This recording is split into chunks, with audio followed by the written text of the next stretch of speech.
Islam is in the news regularly due to terrorist attacks, but whenever we quote the Muslim sources that justify these attacks, people object and say, but there's violence in the Bible too. People who respond like this are obviously missing the point. Our criticism of the Quran isn't simply that it contains violence. Almost any history book will contain violence. A book about World War II, for instance, will contain lots of violence. The problem with the Quran is that it promotes ongoing violence. The final marching orders of the Quran are to fight those who do not believe in Allah. So do we find the same problem in Christianity? Are Christians commanded to violently subjugate unbelievers? Let's think about how Christians are told to live. In Mark 12, one of the scribes asks Jesus, "What is the greatest commandment?" Jesus answers, "The foremost is, 'Hear, O Israel, the Lord our God is one Lord, and you shall love the Lord your God with all your heart, and with all your soul, and with all your mind, and with all your strength. The second is this, you shall love your neighbor as yourself. There is no other commandment greater than these." So the heart of Christian morality, according to Jesus, is love. Love for God and love for others. We obey God because we love Him. We care for others because we love them. In the Gospels, Jesus tells us that our lives are to be characterized by gentleness, mercy, and peace. In Matthew 5:5, Jesus says, "Blessed are the gentle, for they shall inherit the earth." In 5:7, He says, "Blessed are the merciful, for they shall receive mercy." In 5:9, He says, "Blessed are the peacemakers, for they shall be called sons of God." Later in the same chapter, Jesus tells His followers to love even their enemies. He says to the crowd, "You have heard that it was said, 'You shall love your neighbor and hate your enemy.' But I say to you, love your enemies and pray for those who persecute you, so that you may be sons of your Father who is in heaven. For He causes His sun to rise on the evil and the good, and sends rain on the righteous and the unrighteous." Love your enemies and pray for those who persecute you. Love your enemies. This is very different from what we find in Islam. In Matthew 26, some soldiers come to capture Jesus, and the Apostle Peter pulls out a sword and strikes the servant of the high priest. Jesus says to Peter, "Put your sword back into its place, for all those who take up the sword shall perish by the sword."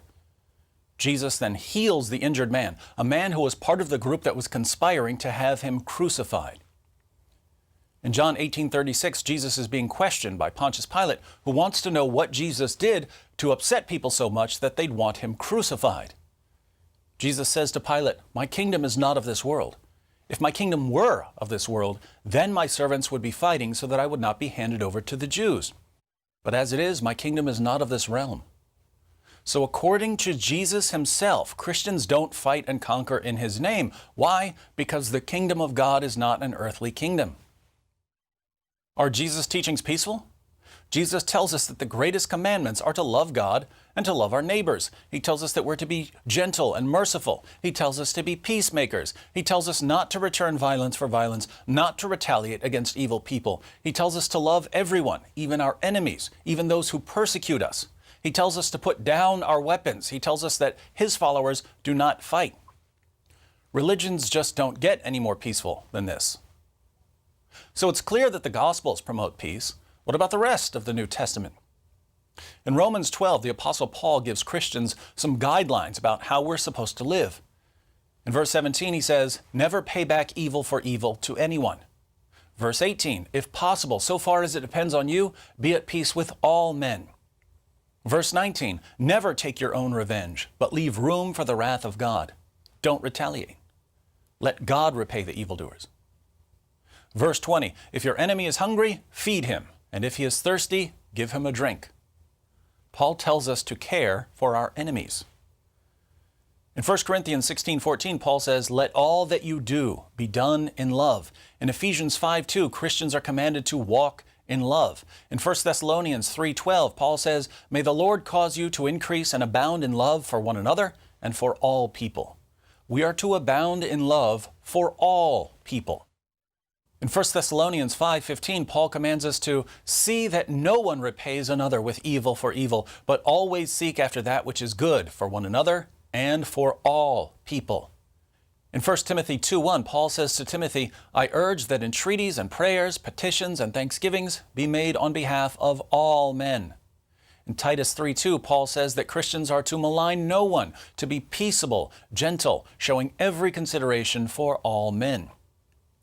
Over and over again, Paul tells us to love everyone, to live in peace with everyone, to be gentle towards everyone. We see the emphasis on peace, gentleness, and love in other New Testament writings as well.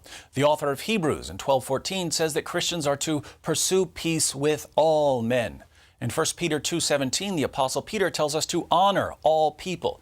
In 3:8 through 9, Peter says that Christians are to be harmonious, sympathetic, brotherly, kind-hearted, and humble in spirit, not returning evil for evil or insult for insult, but giving a blessing instead.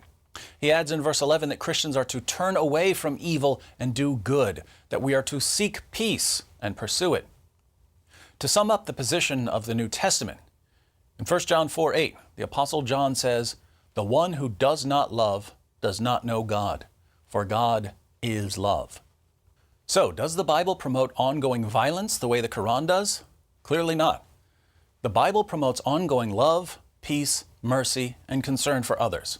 Precisely the opposite of what we find in the Quran.